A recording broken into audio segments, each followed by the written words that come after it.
Hi everyone, welcome back to my another video. Today I'm going to show this video how to send one-time view photo on your WhatsApp.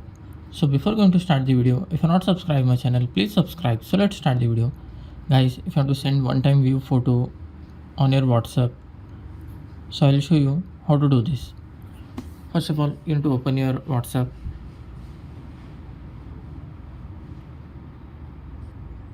Open any one of the contact. Then tap on this camera icon.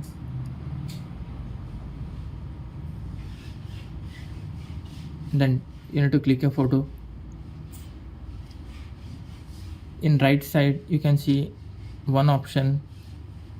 If you tap on this one, then tap on OK, and your photo will be viewed only for single time. Then tap on send button. After sending,